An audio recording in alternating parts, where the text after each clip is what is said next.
سانچے میں ڈال دیا ہے۔ سبحان اللہ سبحان اللہ۔ میرے آقا صلی اللہ علیہ وسلم کے پیارے دیوانوں، ایک سوال یہ پیدا ہوتا ہے کہ حضرت ثابت بن انصاری رضی اللہ تعالیٰ مکے میں تھے، اللہ کے پیارے رسول صلی اللہ علیہ وسلم کی رخ زیبا کی زیارت کیے۔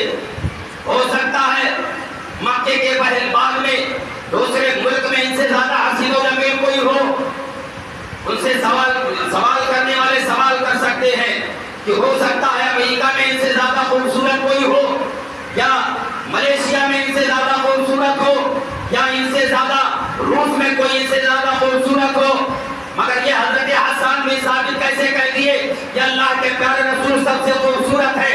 میرے آقا صلی اللہ علیہ وسلم کے پیارے دیوانوں، آؤ حدیث پاک پڑھتے ہیں۔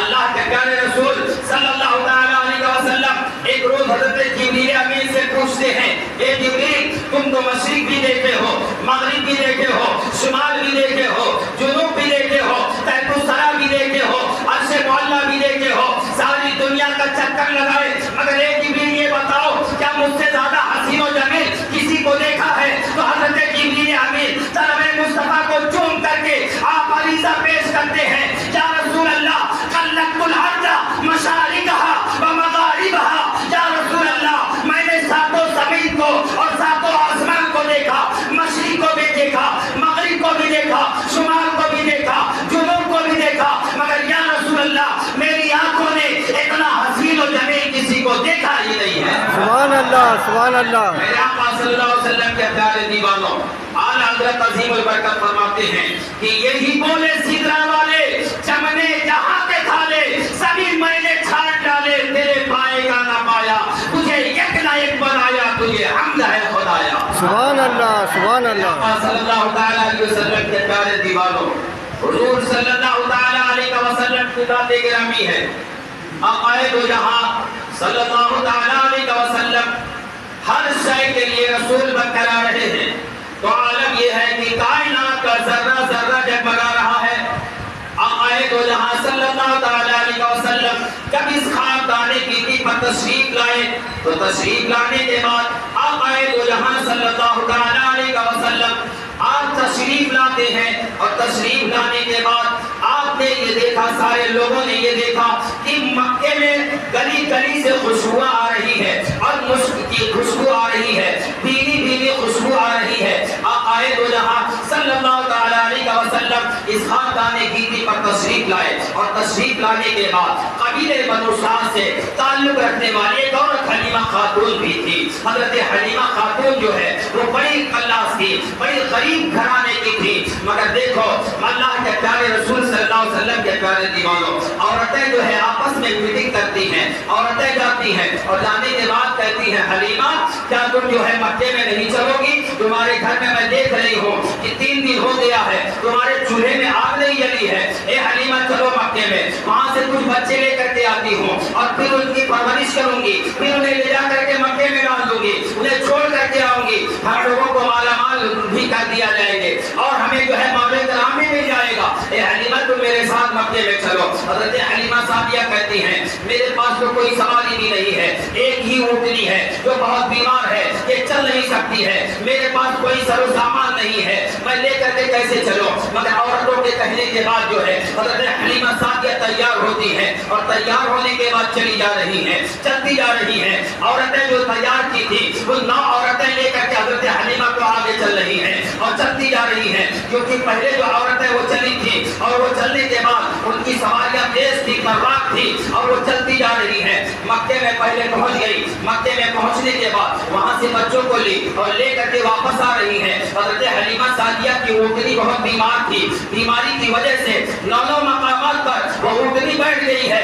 اور بیٹھنے کے بعد جو ہے حضرت حلیمہ سعدیہ پیچھے رہ گئی ہیں، اور پیچھے رہنے کے بعد حضرت حلیمہ سعدیہ اب چل رہی ہے، اتنے میں وہ عورتیں بچوں کو لے کر کے آ رہی ہیں، آواز دیتی ہیں، اے حلیمہ مکے میں اب تمہیں کوئی بچہ نہیں ملے گا، اے حلیمہ اب تمہیں کوئی بچہ نہیں ملے گا، ہم لوگ جو بچے پیدا ہوئے تھے ان بچوں کو لے کر کے ہم لوگ واپس آ رہی ہوں۔ اتنا سننا ہی تھا، حضرت حلیمہ سعدیہ آسمان کی طرف دیکھتی ہے، اور دیکھنے کے بعد آپ جو ہے رونے لگتی ہیں، ہاتھی کے غیبی سے آواز آتی ہے، حلیمہ رونے کی بات نہیں ہے، آج تو تمہاری گود میں سرور کونین صلی اللہ علیہ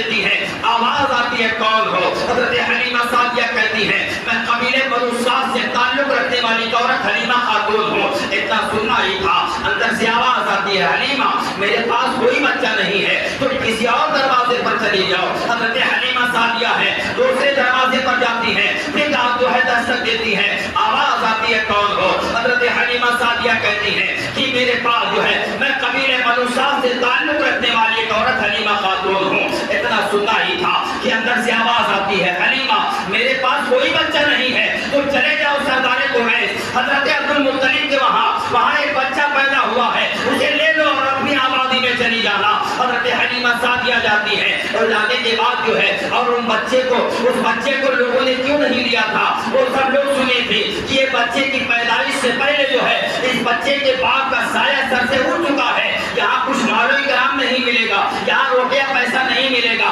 اسی لیے لوگ جو ہے ان کو جو ہے اٹھائے نہیں. مگر کس کو کیا معلوم کہ یہ تو نبی آخر الزماں ہے, یہ سارے نبیوں کے سردار ہیں, کس کو کیا معلوم ہے. مگر آؤ دیکھو حضرت حلیمہ سعدیہ ہیں, آپ اندر جا رہی ہیں, چلتی جا رہی ہے, دروازے پر دستک دیتی ہیں, جو ہے دروازے پر حضرت سردار قریش حضرت عبد المطلب سے ملاقات ہوتی ہے. حضرت عبد المطلب کہہ رہے ہیں کہ بتاؤ کہاں آئی ہو؟ کہا میں قبیلے بنو سعد سے تعلق رکھنے والی ایک عورت حلیمہ خاتون ہوں. اتنا سننا ہی تھا کہ فوراً جو ہے سردار قریش حضرت عبد المطلب کہتے ہیں حلیمہ جس مقصد سے آئی ہو وہ مقصد حل ہونے والا نہیں ہے. حضرت حلیمہ سعدیہ کہتی ہیں مجھے جو ہے روپے پیسے کی ضرورت نہیں ہے, ہیرے جواہرات کی ضرورت نہیں ہے, آپ جو ہے مجھے اس بچے کو دے دیا جائے. اتنا سننا ہی تھا سردار قریش حضرت عبد المطلب اندر لے کر کے جاتے ہیں. اندر لے جانے کے بعد حضرت آمنہ خاتون سے ملاقات ہوتی ہے. حضرت آمنہ خاتون جو ہے پوچھتی آپ کون ہیں؟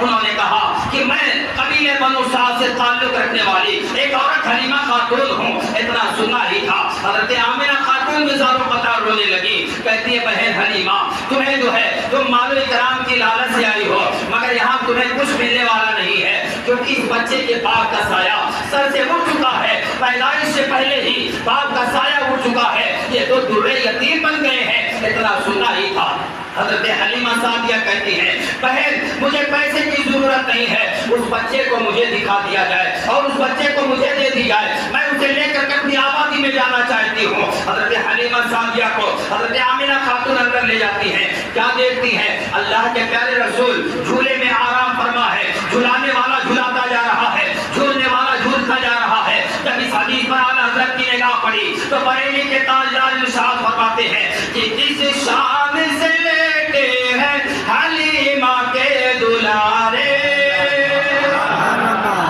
جس شان سے لیٹے ہیں حلیمہ کے دلارے, جبریل ابھی جھولا جھولانے میں لگے ہیں. سبحان اللہ. میرے آقا صلی اللہ علیہ وسلم کے پیارے دیوانوں, سرکار جھولے میں آرام فرما ہے, جبریل امین جھولا جھلاتے جا رہے ہیں. حضرت حلیمہ سعدیہ اندر پہنچتی ہیں اور پہنچنے کے بعد سرکار کے رخ زیبا پر چادر ڈالی گئی تھی, آپ فوراً اس چادر کو ہٹاتی ہیں. میرے سرکار تبسم فرماتے ہیں اور تبسم فرما رہے ہیں. حضرت حلیمہ سوجان سے نثار ہوتی ہیں, اور کیوں نہ ہو جس کو اللہ کے پیارے رسول صلی اللہ علیہ وسلم کو اللہ نے سب سے حسین و جمیل پیدا کیا ہو, اس نبی کے مخرے کی زیارت کر رہی ہے, ٹکٹکی نگاہوں سے دیکھتی جا رہی ہے. میں نے عالم تصور میں پوچھا تھا اے حلیمہ آخر اتنی ٹکٹکی نگاہوں سے کیوں دیکھ رہی ہو؟